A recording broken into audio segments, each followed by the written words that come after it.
আমিষ নিরামিষ এটা খুব গুরুত্বপূর্ণ বিষয় না। বিষয়টা হচ্ছে এখানে এটা তো বিজেপির প্রোগ্রাম, সে ঘোষিতভাবে হোক অঘোষিতভাবে হোক যাই হোক না কেন, বিজেপি একটা বিশেষ ধরনের ন্যারেটিভ এখানে চালানোর চেষ্টা করছে।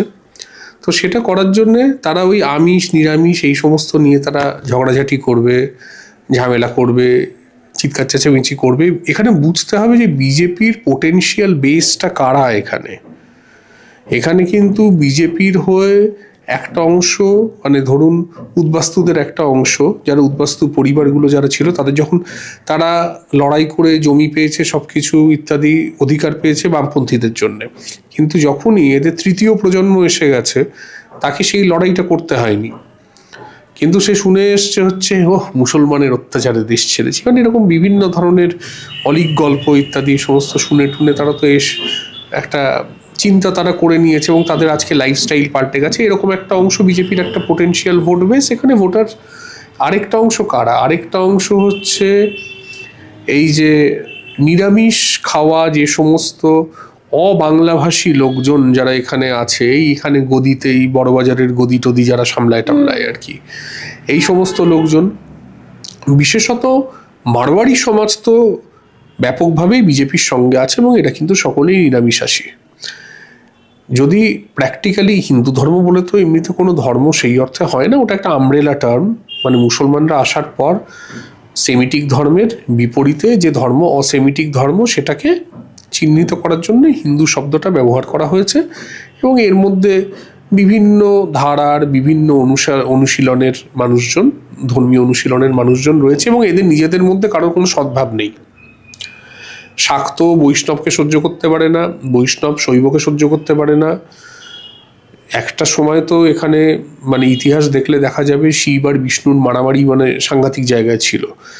মানে বাবা শৈব, ছেলে বৈষ্ণব, বাবা পারলে ছেলেকে মেরে দেয়, ছেলে পারলে বাবাকে খুন করে দেয়, এই তো অবস্থা ছিল আমাদের এখানে।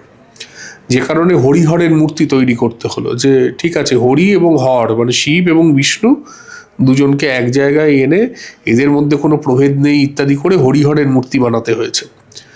যে ঠিক আছে নিজেদের মধ্যে মারামারি করো না, এই সমস্ত। এমনকি ধরো আমাদের এখানে যে সমস্ত শাক্ত এলাকা যেগুলো ছিল, সেখানে বৈষ্ণবদের মানে দু চক্ষে দেখতে পারতো না। বৈষ্ণবদের সঙ্গে শাক্তদের লড়াই হয়েছে, বৈষ্ণবদের মেরে বের করে দিয়েছে শাক্তরা, আবার শাক্তদের বিরুদ্ধে বৈষ্ণবরা অভিযান করেছে। এই ধরনের ঘটনা ঘটেছে, মানে এই বাংলাদেশেই ঘটেছে।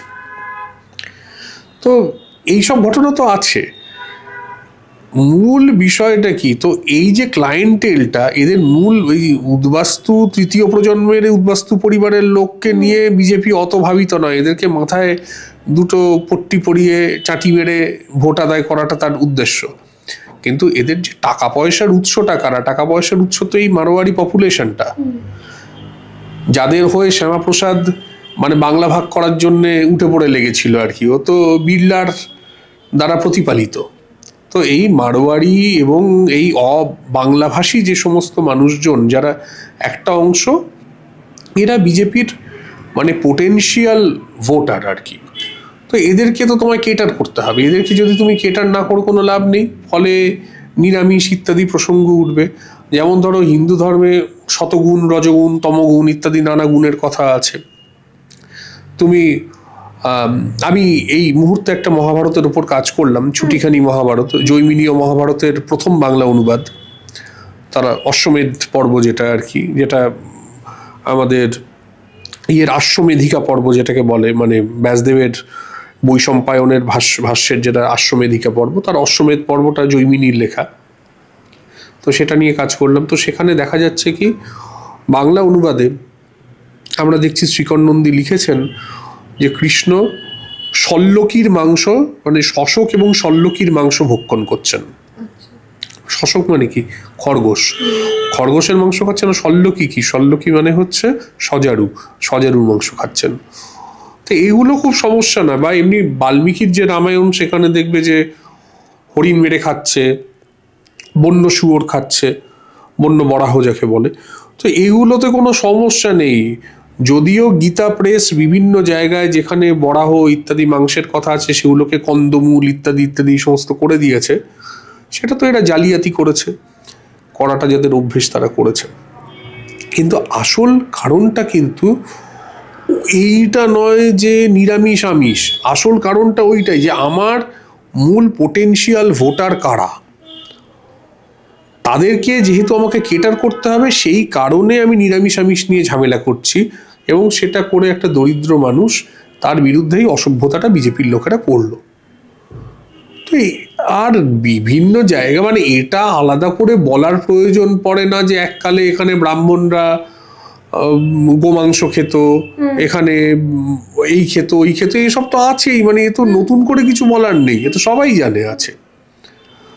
ওটা প্রবলেম নয়, প্রবলেম যেটা বললাম সেইটাই। এবং আমরা যখন দেখতে পাচ্ছি 5 লক্ষ কণ্ঠে গীতা পাঠ হচ্ছে, এরকম একটা ঘটনা ঘটছে, এবং সেখানে দেখতে পাচ্ছি যে নরেন্দ্র মোদী সাহিত্য সম্রাটকে বঙ্কিম দা বলে সম্বোধন করছেন, এবং তাহলে কি মানে সেটা রবীন্দ্রনাথের পাল্টা বঙ্কিমচন্দ্র চট্টোপাধ্যায় বিজেপি এরকম একটা কিছু প্রতিষ্ঠা করতে চাইছে এই বঙ্গে?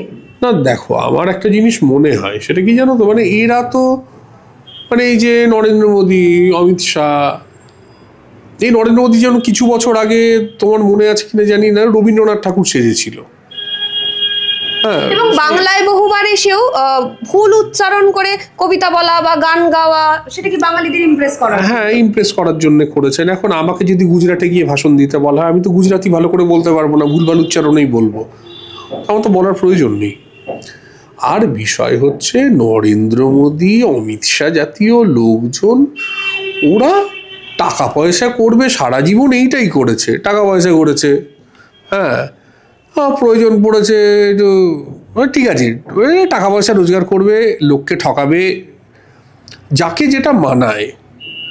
সংস্কৃতি, শিক্ষা, এগুলো, সাহিত্য, শিল্প, এগুলো বাঙালির সত্তার সঙ্গে জড়িয়ে আছে, এগুলো বাঙালিকে মানায়। এর বাইরে নরেন্দ্র মোদী বা ওরা যে জায়গার কাজকর্ম করে আর কি, ওদের বৈশিষ্ট্যই হচ্ছে যে ঠিক আছে, মাথায় চাটি মেরে 2 পয়সা বেশি করে নেওয়া, তো ওটাই ওরা করবে। মানে ও পিএম কেয়ারসের ফান্ডের টাকা অডিট হবে না, চুরি করবে। তো বা এই ব্যাপারটা ঠিক আছে, মানে মমতা ব্যানার্জির ক্ষেত্রে ব্যাপারটা খুব অদ্ভুত, যেমন যে শিক্ষা দুর্নীতি করে টাকা পয়সা চুরি করে, বাঙালি শিক্ষার ব্যাপারে কম ভাবছে, টাকা পয়সার ব্যাপারে বেশি ভাবছে, হ্যাঁ, মানে নরেন্দ্র মোদীদের যেটা করার কথা, তো সেইটা মমতা ব্যানার্জি করে ফেলছে, এইটা একটা ভারী অদ্ভুত ব্যাপার হতে পারে। কিন্তু আর আবার একই সঙ্গে বাঙালি যেটা করে, এই যে শিক্ষা, শিল্প, সংস্কৃতি নিয়ে কাজকর্ম করে, সেই সব তো ওদের করার কাজ নয়, তো ওরা তো ওইটাই করে টাকা পয়সা বানাবে, হ্যাঁ, চুরি করবে টাকা, 2 মাথায় চাটি মেরে আরো 2 পয়সা কি করে 2 পয়সা বেশি কামানো যায়, এটা করবে। তো ওটা যা করছে করুক, বাঙালিকে ছেড়ে দিক। এখন রবি ঠাকুরের পাল্টা বঙ্কিমচন্দ্রকে পাল্টা দাঁড় করাতে গেলেও তো বঙ্কিমচন্দ্র সম্পর্কে ধারণা থাকা দরকার। তো বঙ্কিমচন্দ্র সম্পর্কে তোর কোনো ধারণা নেই।